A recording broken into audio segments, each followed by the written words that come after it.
Assalamualaikum warahmatullahi wabarakatuh.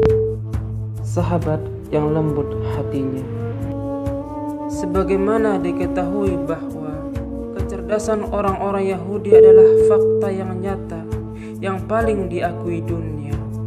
Karena kecerdasannya hampir bisa dipastikan bahwa pada zaman sekarang ini tidak ada golongan yang mampu melampaui prestasi yang ditorehkan oleh bangsa Yahudi.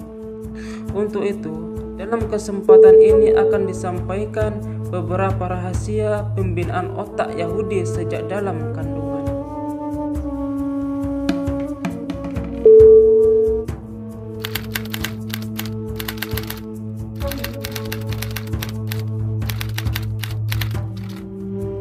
Seorang ibu Yahudi yang sedang hamil akan membiasakan dirinya berdendang, menyanyi, bermain musik, atau hanya sekedar mendengarkan musik. Para ibu Yahudi yang melakukan ini dengan sabar, tekun, dan pandai membagi waktu antara tugas rumah tangga dan bermain musik demi perkembangan otak bayi yang ada dalam kandungannya. Musik yang dimainkan atau didengarkan ibu Yahudi adalah musik-musik yang berirama syahdu, menyegarkan pikiran, menambah semangat psikologis seperti musik-musik klasik. Karena bayi-bayi yang dilahirkan dari golongan Yahudi mendapatkan terapi musik sejak dalam kandungan ibunya, maka perkembangan fisik bayi Yahudi akan lebih cepat dibandingkan dengan fisik bayi dari bangsa lain. Sudah menjadi tabiat orang Yahudi bahwa setiap anak yang lahir harus pandai, cerdas, dan tidak mengalami kesulitan dalam perkembangan emosionalnya. Anak Yahudi yang lahir harus memiliki otak cemerlang yang mampu menghasilkan karya spektakuler. Mereka akan merasa malu bila anak yang dilahirkan itu bodoh. Berbeda halnya dengan bangsa-bangsa lain yang hanya puas melihat bayinya lahir dalam keadaan selamat, tanpa cacat, terlihat tampan, atau lebih mementingkan fisik si bayi. Bangsa Yahudi justru lebih mementingkan otak daripada keindahan fisik semata.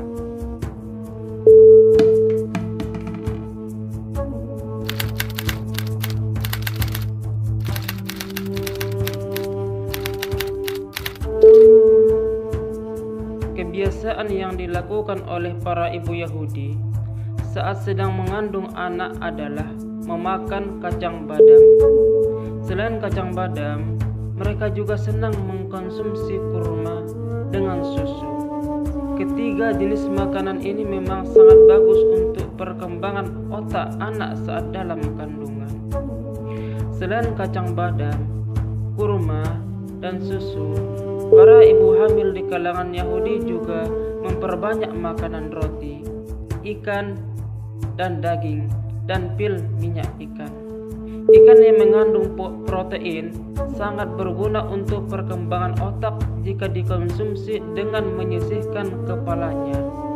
Jadi, ikan tersebut dimakan tanpa kepala, sebab nyatanya kepala ikan mengandung senyawa kimia yang dapat mengganggu pertumbuhan otak si anak.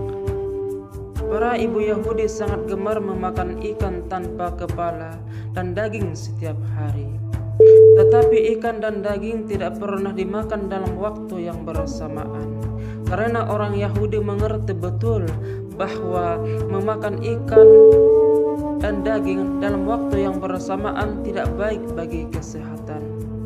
Ibu hamil dari bangsa Yahudi juga gemar memakan buah-buahan.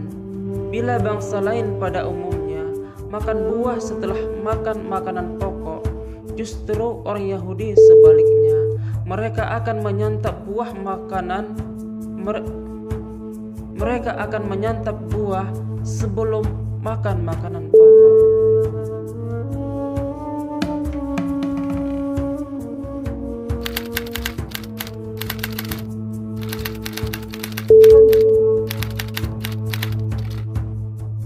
Di kalangan Yahudi, rokok dianggap sebagai sesuatu yang menjijikkan, berbahaya, bahkan dianggap tabu.